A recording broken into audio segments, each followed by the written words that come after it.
नमस्कार बंधुगण आमे शुणुचे मनोज दास लिखित उपन्यास से शतांत्रिकर सन्धान विद्युत भली एक एक दृष्टांत चमके उठिथिला युवकଙ୍କ स्मृति जड़े महात्मा निज पापुली भितर आंदोलित करी गोलाप को चंपा को गोटे मंदार परिणत कर दौथिले। से ता रहस्य मध्य गोपन रखुनथिले। प्रकृति निहित जो सबु अदृश्य उपादान जोगे प्रतिटी पुष्प निर्मित ସେହି ସବୁ ଉପାଦାନର ସନ୍ନିବେଶକୁ ଅଦଳ ବଦଳ ବା ପୁନଃ ବିନଷ୍ଟ କରିଦେଲେ ସେ ଚମତ୍କାର ସମ୍ଭବ ହୁଏ।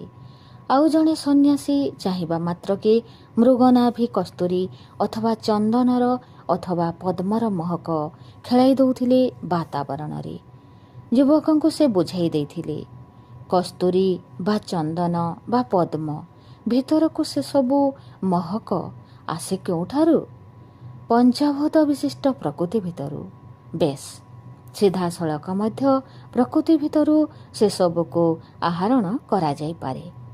ଆଉ କେତକୀ ଚାହିଁବା ମାତ୍ରକେ ଲଡ଼ୁ ବା ନାଶପତି ବା ସେ ମୂଲକରେ ବା ସେ ଋତୁରେ ସମ୍ପୂର୍ଣ୍ଣ ଅମିଳକ ପଦାର୍ଥଟାଏ ନିଜ ମୁଣିରୁ ବାହାର କରି ଦେଇଦିଅନ୍ତି। ଯୁବକ ବୁଝୁଥିଲେ, ସେଭଳି ହବୁ ବିଦ୍ୟା ପ୍ରଦର୍ଶକମାନେ ଅନନ୍ତ ଅତୀନ୍ଦ୍ରିୟ ଜଗତର କୌଣସି ମାମୁଲି ସ୍ତରର ଏକ ଏକ ଅଶରୀରୀ ସତ୍ତାକୁ ବଶୀଭୂତ କରି ରଖିଥାନ୍ତି। ଦୂର ଦୂରାନ୍ତରରୁ ଆଖି ପିଛୁଳାକେ ଚିଜଟିମାନ ହଡ଼ପ କରି ଆଣିବାର ଅଲୌକିକ ଶକ୍ତି ସେମାନଙ୍କର ଥାଏ। ଅବଶ୍ୟ ଏ ଚମତ୍କାର ଭିନ୍ନ ବ୍ୟାଖ୍ୟା ବି ଥାଇପାରେ। ସାହସ ସଞ୍ଚୟ କରି ଯୁବକ ପଚାରିଲେ, ଯଦି ଆପଣ ଆପଣଙ୍କ ପ୍ରଦର୍ଶିତ ବିଭୂତିକୁ ଏଡ଼େ ଅଜ୍ଞାନ କରୁଛନ୍ତି, ତେବେ ତାହା ଆୟତ୍ତ କଲେ କାହିଁକି? କେହି ସେସବୁ ଚମତ୍କାର ଆୟତ୍ତ କରିବାର ଲକ୍ଷ୍ୟ ନେଇ କିଛି କିଛି ଶୃଙ୍ଖଳା ଅନୁସରଣ କରି ସିଦ୍ଧି ଲାଭ କରନ୍ତି। ତାକୁ ସେମାନେ ସାଧନା ବୋଲି କହନ୍ତି। ମୁଁ କିନ୍ତୁ କହିବି ନାହିଁ। କିନ୍ତୁ ଯେଉଁମାନେ ଯୋଗ ସାଧନା କରନ୍ତି ଆଧ୍ୟାତ୍ମିକ ଲକ୍ଷ୍ୟ ନେଇ, ସେମାନଙ୍କୁ ସେସବୁ ସିଦ୍ଧି ବଳେ ବଳେ ପ୍ରାପ୍ତ ହୁଏ। ସେମାନେ ଯଥେଚ୍ଛା ଚମତ୍କାର ପ୍ରଦର୍ଶନ କରିପାରନ୍ତି, କିନ୍ତୁ କରନ୍ତି ନାହିଁ। କେହି ସେସବୁ ଶକ୍ତିକୁ ଆବର୍ଜନା ଜ୍ଞାନ କରନ୍ତି। ଅବଶ୍ୟ ସବୁ ନିର୍ଭର କରେ ସେସବୁର ପ୍ରୟୋଗ ଉପରେ। ସ୍ୱାଭାବିକ ରୀତିରେ ବୁଝାଇ ଦେଲେ ସନ୍ନ୍ୟାସୀ। ଯୁବକ ମାତ୍ର କେତେଦିନ ତଳେ ପଢ଼ିଥିଲେ ଜଣେ ମହାପ୍ରାଜ୍ଞଙ୍କର ଏକ ବାଣୀ। ତାହା ମୋଟାମୋଟି ଏହିପରି, ବଡ଼ ବଡ଼ ସାଧୁ ସନ୍ଥମାନେ ହବୁ ବିଦ୍ୟା ବା ଚମତ୍କାର ପ୍ରଦର୍ଶନ କରନ୍ତି। ଆହୁରି ବଡ଼ ବଡ଼ ସାଧୁ ସନ୍ଥମାନେ ସେଭଳି କର୍ମକୁ ତାଚ୍ଛଲ୍ୟ କରନ୍ତି। ସବୁଠୁ ବଡ଼ମାନେ ସେସବୁକୁ ତାଚ୍ଛଲ୍ୟ ବି କରନ୍ତି, ସେସବୁକୁ ପ୍ରଦର୍ଶନ ବି କରନ୍ତି। ଅର୍ଥାତ୍ ମୁକ୍ତ ଯୋଗୀମାନେ ସମସ୍ତ ବାଧା ଶୃଙ୍ଖଳାର ଊର୍ଦ୍ଧ୍ୱରେ। ସେ ଯାହା ହଉ, ସନ୍ନ୍ୟାସୀଙ୍କ ସହ ପ୍ରଶ୍ନୋତ୍ତର ଭିତରେ ଚମତ୍କାର ବା ହବୁ ବିଦ୍ୟା ଯାହା ଯୁବକଙ୍କୁ ବେଶ୍ ଚମତ୍କୃତ କରୁଥିଲା, କ୍ଷିପ୍ର ଗତିରେ ତାହା ଚମକ ହରାଇବାରେ ଲାଗିଥିଲା। ଏ ଚରାଚର ବିଶ୍ୱ ତାଙ୍କୁ ଗୋଟାଏ ବିରାଟ ଚମତ୍କାର ଭାବରେ ଅଭିଭୂତ କରିବାକୁ ଆରମ୍ଭ କରିଥିଲା। ଗୁଳ୍ମଲତା, ମହୀରୁହ, ମହାତପା ସୂର୍ଯ୍ୟ, ଆକାଶ, ମେଘମାଳା ତାଙ୍କ ସମ୍ମୁଖରେ ଦଣ୍ଡାମାନ ସନ୍ନ୍ୟାସୀ।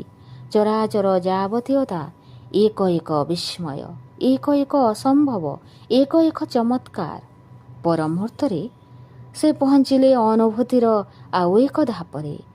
ସେ ସ୍ୱୟଂ ଏକ ଚଳମାନ ନିୟତ ଚମତ୍କାର। ନିଜ ଭିତରେ ଏହା କି ପ୍ରକାର ଆବିଷ୍କାର?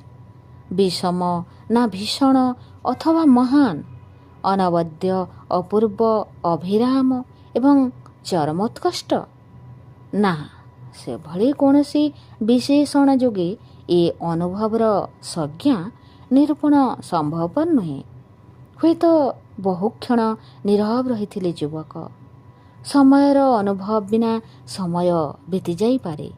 ଏହା ଥିଲା ଆହୁରି ମଧ୍ୟ ଏକ ଅପ୍ରତ୍ୟାଶିତ ତଥା ଅବର୍ଣ୍ଣନୀୟ ଅନୁଭବ। ସେ ପୁଣି ପ୍ରଶ୍ନ କଲେ, କିନ୍ତୁ ଆପଣ ଆମ ଆଗରେ ଚମତ୍କାର ପ୍ରଦର୍ଶନ କଲେ କାହିଁକି? ସନ୍ନ୍ୟାସୀଙ୍କ ବଦନରେ ଖେଳିଗଲା କିଞ୍ଚିତ୍ ଆମୋଦର ଆଭା। ଯୁବକ, ତୁମକୁ ପୁଣି ସେ କଥା ମୋତେ ବୁଝେଇବାକୁ ପଡ଼ିବ? ସେତକ ବିନା ତମେ ଆଜି ମୋ ସନ୍ଧାନରେ ଆସିଥାନ୍ତ? ଜଗତରେ ସମ୍ପୂର୍ଣ୍ଣ ଅଦରକାରୀ ବିଦ୍ୟା କିଛି ହେଲେ ଥାଇ ନପାରେ, ଯଦି ବିଦ୍ୟାର ପ୍ରୟୋଗକାରୀର ଆଭିମୁଖ୍ୟ ଶୁଭ ହୋଇଥିବ, ସେ କହିଲେ। କିନ୍ତୁ ସେ ବିଦ୍ୟା ପ୍ରତି ମୋ କୌତୂହଳ ଉପରେ ତ ଆପଣ ଶ୍ଲେଷପୂର୍ଣ୍ଣ ମନ୍ତବ୍ୟ ଦେଲେ। ଅବଶ୍ୟ ଦେଲି ତୁମ କୌତୂହଳ ଉପରେ, ତୁମ ଆସିବା ଉପରେ ନୁହେଁ। ଧୀର ସ୍ଥିର ଚିତ୍ତରେ ନିଜକୁ ପ୍ରଶ୍ନ କର, ତୁଚ୍ଛା କୌତୂହଳ ହିଁ ତୁମକୁ ଏଠାକୁ ଟାଣି ଆଣିଲା କି? କୌତୂହଳ ତୁମ ତୁଳନାରେ ତୁମ ବନ୍ଧୁ ବାନ୍ଧବୀମାନଙ୍କର କମ୍ ଥିଲା କି? ଚୁପ୍ ରହିଲେ ଯୁବକ। ତାଙ୍କର ମନେ ହେଲା ନିଜ ଅସ୍ଥିର ଓ ସ୍ଥୂଳ ମନର ନିମ୍ନବର୍ତ୍ତୀ ଗୋଟିଏ ଅନ୍ଧକାର କକ୍ଷ ଯେପରି ନିମିଷକ ପାଇଁ ଜ୍ୟୋତ୍ସ୍ନା ପ୍ଲାବିତ ହୋଇ ଉଠିଲା ଏବଂ ସେ ଦେଖିଦେଲେ ସେ କକ୍ଷର ତଳକୁ ତଳକୁ ବ୍ୟାପ୍ତ ଦୀର୍ଘ ସୋପାନ ଶ୍ରେଣୀର ତଥା ସେ ସୋପାନ ଶ୍ରେଣୀ କଡ଼େ କଡ଼େ ଏକ ପରେ ଏକ ବଦ୍ଧ ଦ୍ୱାର କକ୍ଷର ଦୃଶ୍ୟ। ଏକ ପ୍ରକାର ସ୍ନିଗ୍ଧ ଦ୍ୟୁତି ବିକିରଣ କରୁଥିବା ସେ ଦ୍ୱାର ସବୁ ଯେପରି ତାଙ୍କୁ ଆହ୍ୱାନ କରୁଥିଲେ, ଆସ, ଉନ୍ମୋଚନ କର ତୁମରି ଚେତନାର ଗନ୍ତାଘରଟିମାନ। ସନ୍ନ୍ୟାସୀ ତାଙ୍କ ଉତ୍ତରକୁ ଅପେକ୍ଷା କରିଥିଲେ। ଅବଶ୍ୟ ମୋ କୌତୂହଳ ପ୍ରଗାଢ଼, କହିଲେ ଯୁବକ। କିନ୍ତୁ ସେ ଯେମିତି ବାକ୍ୟଟି ସମ୍ପୂର୍ଣ୍ଣ କରିବା ନିମନ୍ତେ ସ୍ମୃତିର ଅଭିଧାନରେ ଖୋଜୁଥିଲେ ଉପଯୁକ୍ତ ଶବ୍ଦ। କିନ୍ତୁ କୁହ। ସନ୍ନ୍ୟାସୀଙ୍କ କଣ୍ଠସ୍ୱର କୋମଳ, ତେବେ ତାଙ୍କ ଦାବିରେ ଥିଲା ଦୃଢ଼ତା। ଯୁବକ ହସିଲେ, ଅସହାୟସୂଚକ ହସ। କୌତୂହଳଠୁ ଅଧିକ କିଛି ମୋତେ ଟାଣି ନେଇ ଆସିଲା, କିନ୍ତୁ ତାହା କ'ଣ ଠିକ୍ ବୁଝିପାରୁନାହିଁ। କହିପାରିବି ବା କେମିତି? ମୁଁ ବୁଝିପାରୁଛି ଏବଂ କହିଦେଉଛି, ତାହା ତୁମ ନିୟତି। ପଛକୁ ଫେରି ଅନେଇବାର ଆଉ କାରଣ ନାହିଁ କି ଅବସର ନାହିଁ। ଚାଲ। ଏତକ ସ୍ମୃତିଚାରଣ ପରେ ହିମାଦ୍ରୀ ବାବା ନୀରବ ହୋଇଗଲେ। ପରବର୍ତ୍ତୀ କଥା କୁହାଇବା ନିମନ୍ତେ ଟଏ ଚେଷ୍ଟା କଲା 2-3 ପ୍ରକାର ଶୈଳୀରେ ଭାଷା ବିନ୍ୟାସ ଯୋଗେ ପ୍ରଶ୍ନଟିର ପୁନରାବୃତ୍ତି କରି। କିନ୍ତୁ ହିମାଦ୍ରୀ ବାବାଙ୍କ ଗାମ୍ଭୀର୍ଯ୍ୟର ଉତ୍ତାପରେ ସେ ପ୍ରଶ୍ନର ଶବ୍ଦଟିମାନ କରକା ଭଳି ମିଳେଇଗଲା ଭଳି ମନେ ହେଲା। 19 ଶତାବ୍ଦୀରେ କ୍ୟାମ୍ବ୍ରିଜରେ ଅଧ୍ୟୟନ କରିବାର ସୁଯୋଗ ମୁଷ୍ଟିମେୟ ଭାରତୀୟ ଛାତ୍ରଙ୍କୁ ମିଳୁଥିଲା। ସେମାନେ ପ୍ରଭାବଶାଳୀ ବଂଶୋଦ୍ଭବ ହୋଇଥିବା ସ୍ୱଭାବେ।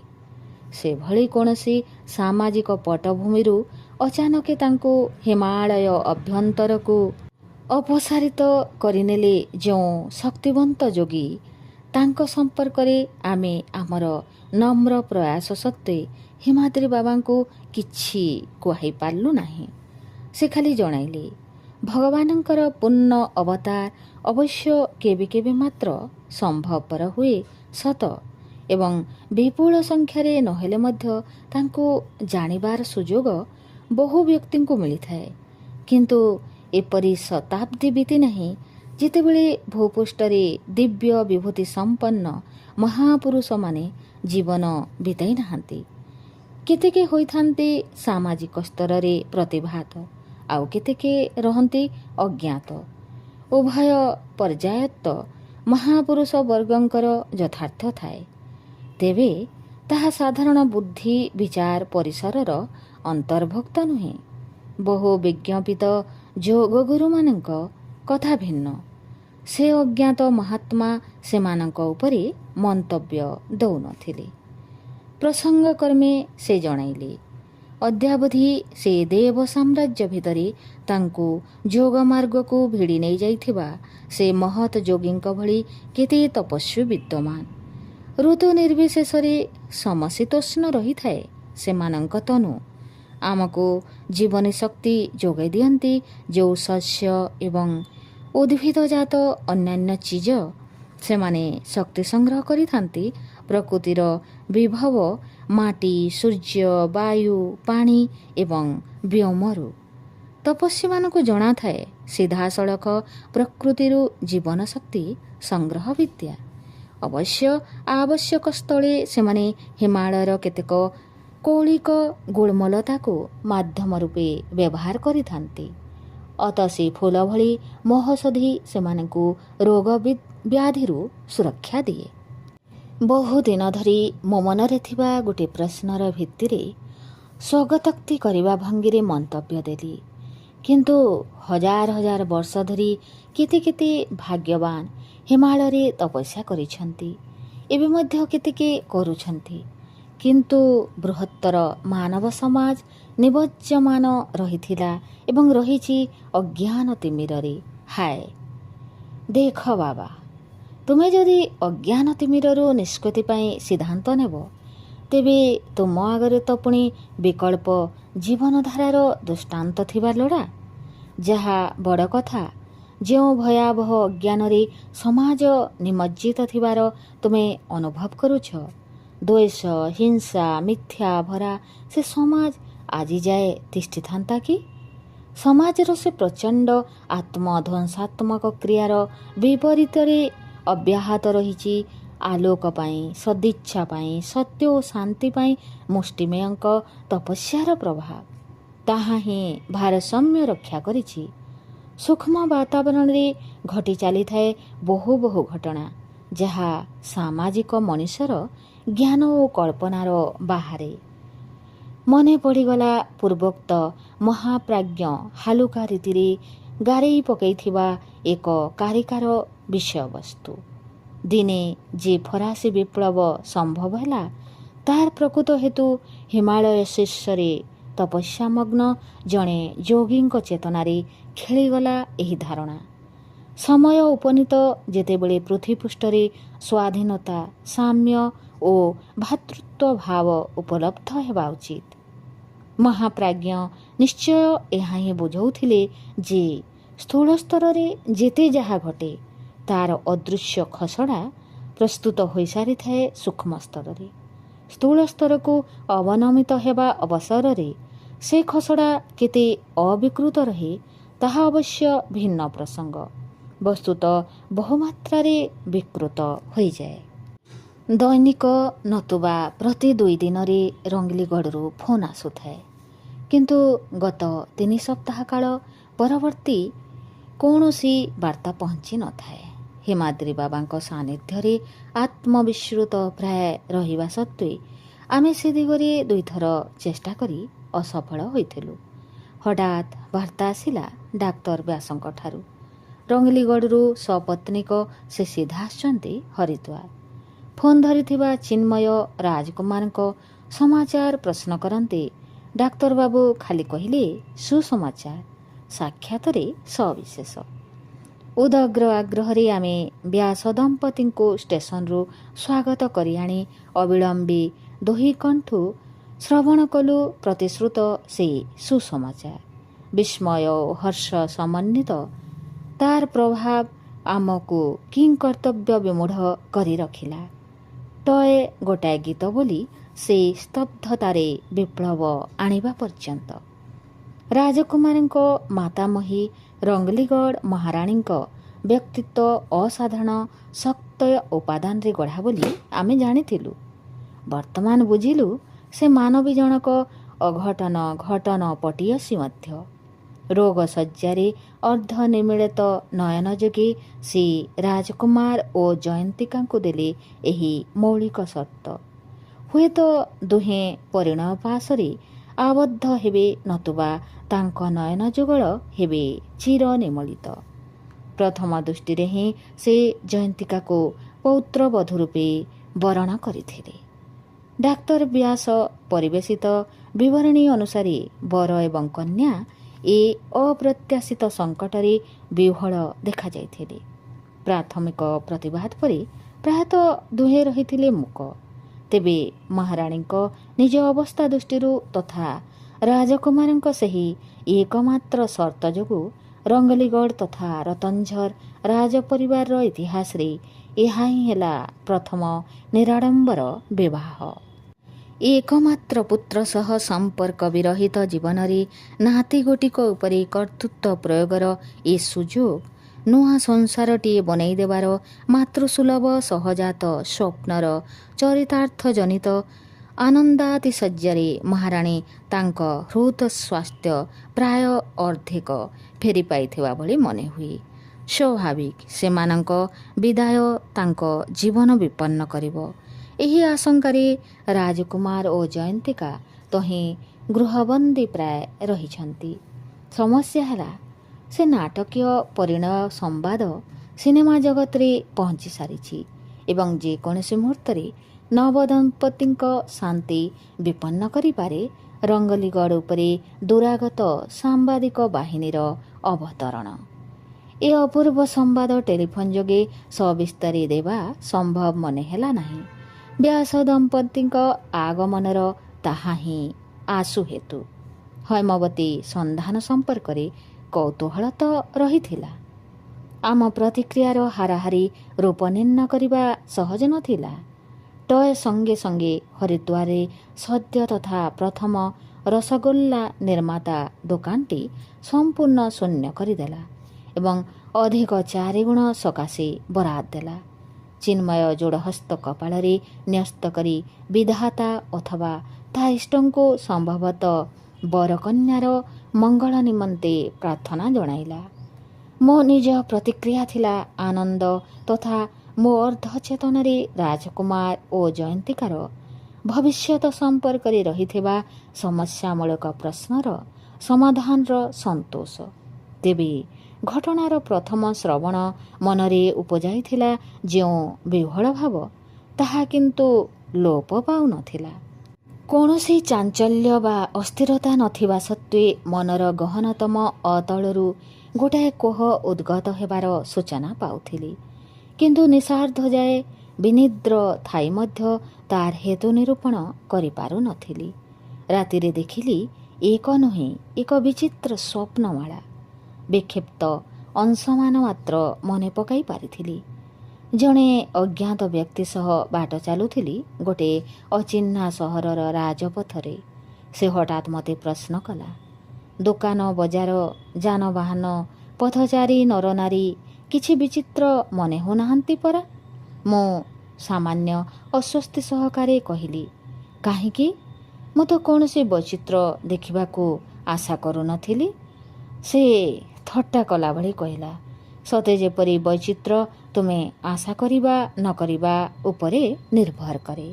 ମୁଁ ଆଉ କିଛି କହିବା ପୂର୍ବରୁ ସେ ମୋତେ ଗୋଟାଏ ଅନ୍ଧକାରଚ୍ଛନ୍ନ ଗଳି ଭିତରକୁ ଠେଲିବା ଅବସରରେ କହିଲା, ଦେଖ, ତମରେ ସ୍ୱାଭାବିକ ସହରର ଗୋଟିଏ ପ୍ରସ୍ତ ତଳେ ଥିବା ଇଲାକା। ଲୋକଟିର ହାତ ଏଡ଼େ ହିମ ଯେ ମୋ ପରିଚ୍ଛଦ ଭେଦ କରି ସେ ଶୀତଳତା ମୋତେ ଥରାଇ ଦେଲା। ବିରକ୍ତି ଓ ବିଦ୍ରୋହରେ ମୁଁ ପାଟି କଲି, କିନ୍ତୁ ଅସହାୟ ଭାବରେ ଖସଡ଼ି ଖସଡ଼ି ଯାଇ ଟାଣ ଚଟାଣ ଭଳି କୌଣସି ସ୍ଥାନରେ ନିସ୍ପନ୍ଦ ହୋଇ ପଡ଼ି ରହିଲି। ଅଳ୍ପ ସମୟ ପରେ ଚେତା ଫେରିଆସିଲା କିଛି ବିକଟ ଧ୍ୱନି ବିଭ୍ରାଟର ପ୍ରଭାବରେ। ମିଞ୍ଜି ମିଞ୍ଜି ହଳଦିଆ ଆଲୁଅରେ ଦିଶିଲା ଜଣେ ଅବିଶ୍ୱାସୀ ପୃଥୁଳାକାୟ ଅନୁଜ ଉଲଗ୍ନ ନର ଗୋଟିଏ ବାନର ସହ ନୃତ୍ୟରତ। ତାର ପଟଭୂମି ସଙ୍ଗୀତ ହେଲା ଏକ କଙ୍କାଳ ପରିବେଶିତ ଅଟ୍ଟହାସ୍ୟ। ପରିବେଶ ଅତ୍ୟନ୍ତ ଉତ୍ତପ୍ତ। ଯୋଡ଼ିଏ ନିର୍ବସ୍ତ୍ର ଯୁବକ ଯୁବତୀ ଆସି ମୋ ଦୁଇ କଡ଼େ ଠିଆ ହୋଇ ମୋତେ ଧରି ରଖି ମୋ ଦୁଇ ଚିବୁକରେ ଚୁମା ଦେଲି। ମୋର ଧାରଣା ହେଲା ମୋ ଦୁଇ ଚିବୁକରେ ଦୁଇ ଗୋଟି ଅପୂରଣୀୟ ଗର୍ତ୍ତ ସୃଷ୍ଟି ହୋଇଗଲା। ତାପରେ ଦୁହେଁ ବଡ଼ ନିଷ୍ଠାପର ଭାବରେ ମୋ ପରିଚ୍ଛଦ ଖୋଲିବାରେ ଲାଗିଯାଆନ୍ତି। ମୁଁ ଦୁହିଁଙ୍କୁ ଦୁଇ କଡ଼କୁ ଠେଲିଦେଲି। ଯୁବକ ଜଣକ କ୍ରୁଦ୍ଧ ହେବା ଭଳି ମନେ ହେଲା, କିନ୍ତୁ ଯୁବତୀ ଜଣକ ସହାନୁଭୂତି ଭରା ସ୍ୱରରେ ବୁଝାଇଲା, ଆମେ ଯେଉଁ ମଲମ ଆମ ଦେହରେ ଲଗାଇଛୁ ବୋଲି ଆମକୁ ତାତି ଲାଗୁନାହିଁ, ତମ ଦେହଯାକ ତାହା ହିଁ ମାଲିସ କରିଦେବୁ। ଏହା ଭବିଷ୍ୟତ ସଭ୍ୟତାର ଅବଦାନ। ମୁଁ ପଳାଇବାକୁ ସ୍ଥିର କଲି, କିନ୍ତୁ ଯିବି କୁଆଡ଼େ? ଅଦୂରରେ ଜଣେ ସାପୁଆ କେଳା ତା ସାପ ପିଡ଼ି ସାମ୍ନାରେ ପାରମ୍ପାରିକ ମହୁରୀ ବଜାଉଥାଏ। ଲୋକଟି ଚିହ୍ନା ମନେ ହେଲା। ମୁଁ ତାହାରି ଆଡ଼େ ଦୌଡ଼ିଗଲି। ପାଖରୁ ଦେଖିବା ବେଳକୁ ସେ ଲୋକଟି ରତନଝରର ମହାରାଜା। ମୁଁ ହତା ଆସିଲି। ଚାହୁଁ ଚାହୁଁ ପେଡ଼ି ଖୋଲିଗଲା। ତହିଁ ଭିତରୁ ବାହାରିଲା ସାପ ଦେହି ଗୋଟିଏ ସୁନ୍ଦରୀ। ମୋ ଆଡ଼େ ଅନାଇ ସେ ହସିଦେବା ମାତ୍ରେ ଚିହ୍ନିଲି ସେ ପ୍ୟାରା। ସେ ପ୍ରଚଣ୍ଡ ଉତ୍ତାପମୟ ବାତାବରଣରେ ବି ମୋ ଦେହ ଶୀତେଇ ଉଠିଲା। ମୁଁ ମୋ ଗତି କ୍ଷିପ୍ର କରନ୍ତେ ପ୍ୟାରାମୁଖୀ ସେ ସାପ ମୋତେ ଅନୁଧାବନ କଲା। ଅଗତ୍ୟା ଦୌଡ଼ିଲି। ପଛକୁ ଅନେଇ ଦେଖିଲି ସେ ଫେରିଯାଇ ତା ପେଡ଼ି ଭିତରେ ପଶିଯାଉଛି। ସମ୍ମୁଖରେ ଅପେକ୍ଷାକୃତ ସୂକ୍ଷ୍ମ ଆଲୁଅରେ କେତେଜଣ ନରନାରୀ ଏକାଗ୍ର ଭାବରେ କୌଣସି କାର୍ଯ୍ୟରେ ବ୍ୟାପୃତ ଥିଲେ। ମନେ ହେଲା ସେମାନେ ସ୍ୱାଭାବିକ ନରନାରୀ। ଦେଖିଲି ସେମାନଙ୍କ ଚତୁର୍ଦିଗରେ ବିଛେଇ ହୋଇ ପଡ଼ି ରହିଛି ନାନାଦି ଦୁର୍ବୋଧ୍ୟ ବିଭତ୍ସ୍ୟ ଓ ଭୟାବହ ଚିତ୍ର। ଆପାତତଃ ସେମାନେ ସଦ୍ୟ ପ୍ରସ୍ଫୁଟିତ ପଦ୍ମଫୁଲ ସବୁ ସଂଗ୍ରହ କରି ଆଣି ସେସବୁ ଉପରେ ନାନା ପ୍ରକାର ରଙ୍ଗ ଚଢ଼ାଉଛନ୍ତି। ପୁଣି ମଲ୍ଲୀ ରଜନୀଗନ୍ଧା ଇତ୍ୟାଦି ଫୁଲ ସବୁକୁ ଅତରସିକ୍ତ କରୁଛନ୍ତି। କହିବା ବାହୁଲ୍ୟ ସେ ଶିଳ୍ପୀବୃନ୍ଦ ରିକ୍ତ ବସ୍ତ୍ର। ମହିଳାଟିଏ ଥରେ ମୋ ଆଡ଼େ ଅନେଇ ଦେଇ ମୋ ଉଦାସ କୌତୂହଳ ବୁଝିପାରି ଜଣେଇଦେଲା, ଏସବୁ ଗତାନୁଗତିକ ପୁଷ୍ପର ବାସ୍ତବ ରଙ୍ଗ ଓ ମହକ ଉପରେ ଉନ୍ନତି ବିଧାନ ହିଁ କଳାର କୃତିତ୍ୱ।